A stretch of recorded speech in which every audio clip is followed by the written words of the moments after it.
Hello and welcome back to Matters of the Mind, the podcast where we chew the fat about real life. The laughs, the struggles, the awkward bits, and today's big one, insecurity. Yep, that nagging little voice at the back of your head, constantly asking, are you enough? Or, everyone else's life looks better than yours, doesn't it? Whether it's about how you look, what you earn, how you fit in at work, or wondering if people like you. Insecurity sneaks up on most of us. So today we're cracking it open, poking at it, maybe even laughing at it a bit, and seeing what we can do to quiet that inner critic. So let's get started.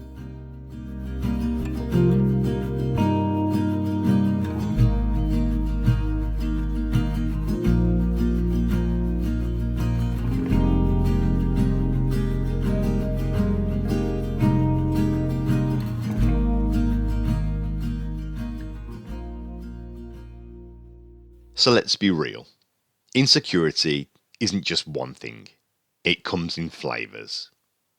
There's the internal kind, which is self-doubt, low self-esteem, the voice that says, nah, I'm not good enough. Then there's the external kind, feeling insecure about money, housing, work, life's pressures. Then there's maybe social insecurity, which is being worried about what people think of you, whether you belong, whether you measure up. In the UK right now, a fair few people know that feeling. According to a 2025 survey by Arden University, only 1 in 10 adults say they feel highly self-confident. Meanwhile, a huge 70% say they battle an inner critic, that negative inner voice that chips away at self-esteem. And that's not all. A 2023 report from the Mental Health Foundation found that around 73% of UK adults had felt anxious at least sometimes in the prior 2 weeks, with 20% of people feeling anxious most or all of the time. So whether you're in your 20s, 30s, 40s, 50s, insecurity is hardly rare. The funny thing, it doesn't pick and choose by class or postcode. Even in a buzzing city like Birmingham, somewhere with loads of culture, people and energy, it still sneaks in. Okay, let's take a bit of the sting out and laugh or cringe at the little moments we all know too well. Mirror, mirror.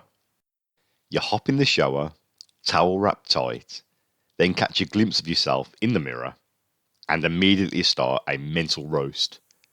Can't believe I've still got a bit of flab. Or, why didn't I go for that haircut ages ago?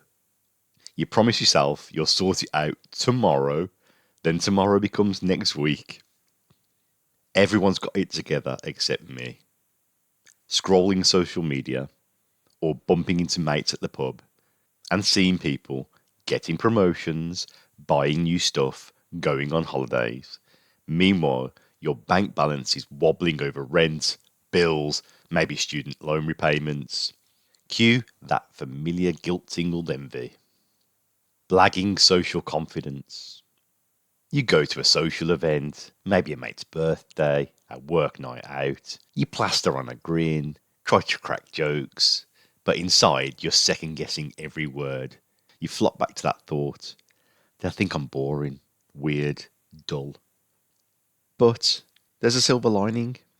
Chances are everyone there is having their own mini crisis.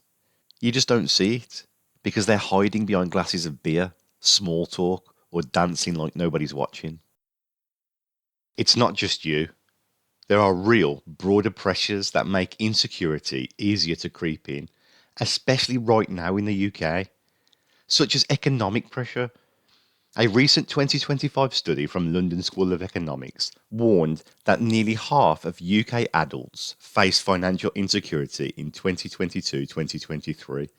That's up from 29% in 2014-2015. On top of that, many people face overlapping stresses, housing instability, health worries, job uncertainty. People experiencing multiple insecurities are reportedly 2 to 3 times more likely to have mental health struggles, including anxiety, sleep problems, and loneliness.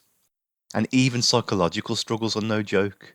Low confidence, inner critic breeding grounds, as our Arden University data shows. All of this adds up. Add living in a city like Birmingham, where you're surrounded by contrasts, inspiration and hardship, diversity and judgment, big dreams and squeezed budgets, and it's no surprise insecurity can bloom. Okay, enough doom and gloom. Time to roll up our sleeves, or at least lift our eyebrows, and try to tackle it. Here are some things that might help. Spot that inner critic and call BS on it. When you catch yourself thinking, I'm rubbish, or they'll never like me, pause and ask yourself, is that really true? Or is that just my inner critic being arsey? Try to challenge it. Think, what would I say to a mate who said that about themselves? Celebrate small wins. Yes, even tiny ones. Did you get out of bed despite feeling rubbish? Smiled at a stranger? Went to work when you felt insecure? That counts. Write them down. Take pride in them. Not everyone gives you a shiny Instagram post, but real life isn't about likes, it's about living. Connect with others, being human, being real. Isolation lets insecurity fester. Chat to someone, a mate, a work colleague, a local group. You'll be amazed how often the person next to you is also quietly thinking, I don't fit in either. Shared awkwardness equals solidarity. Get a bit of perspective. The bricks and mortar view. Look around Birmingham.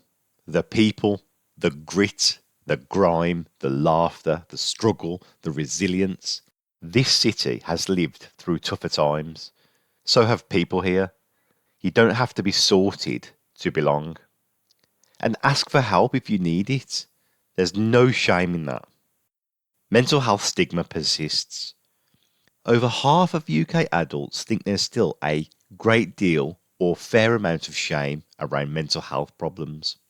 But I'm telling you, reaching out, talking to someone, getting support, that's not weakness, it's courage. And remember, you might be stronger than you think. When insecurity wins, we shrink. We stop trying new things. We pass up chances and we settle. But when we start recognizing it, talking about it, grabbing it by the scruff of the neck, we give ourselves a shot. A shot at confidence, a shot at growth, a shot at belonging. And imagine if lots of people in Birmingham did that. Bit by bit, we would build a city where folks feel a little bit more secure in themselves, where we lift each other up, not tear each other down. When we stop whispering, I'm not good enough, and start saying, all right, I'll give it a go. Because you know what? We've all got something going on, and that's more than enough. And now for my favourite part of the show, the part where we read out your questions. And today's first question comes from Brenda in Castlevale, who says, Dear Scott, every day I look at what other people are doing, friends, co-workers, even strangers on Instagram, and I feel like I'm falling behind. Is this normal or am I broken? Well, Brenda, you are not broken. You are British. Comparison is practically a national sport. But seriously, yes, it's incredibly common, especially with social media delivering everyone's edited highlight reels straight to your face. And the second question comes from someone who calls himself an overthinker in Northfield. And the question asks, Dear Scott, before I talk to literally anyone, I rehearse what I'm going to say in my head, sometimes out loud. Is this weird? Well, overthinker? Weird? Nah. Annoying? Maybe. Human? Absolutely. Honestly, half the city is mumbling down the aisles of Tesco, rehearsing conversations that will last 12 seconds. This kind of mental rehearsal is your brain trying to protect you from embarrassment.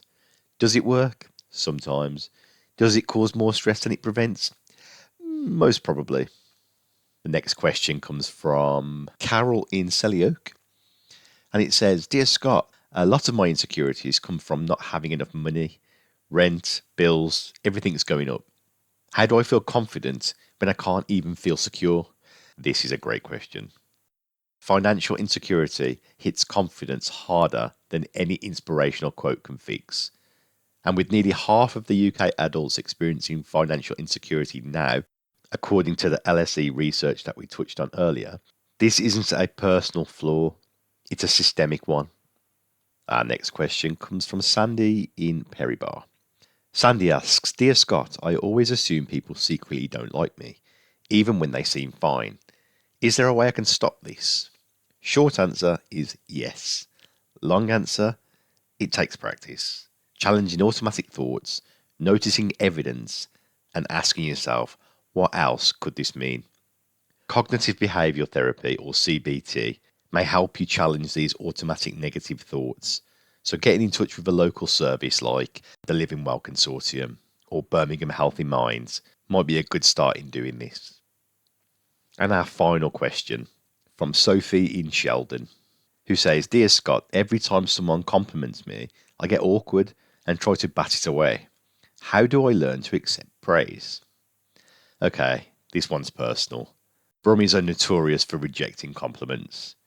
You could tell someone in Birmingham, you look great today, and they'll reply, nah, it's just Primark, and I haven't slept. Learning to say thank you without adding a self-insult is a small but powerful act of confidence. Thank you to everyone who sent questions. Please keep them coming. They're absolutely amazing. And if you want us to do a part 2 on confidence, social anxiety, or body image, just let us know.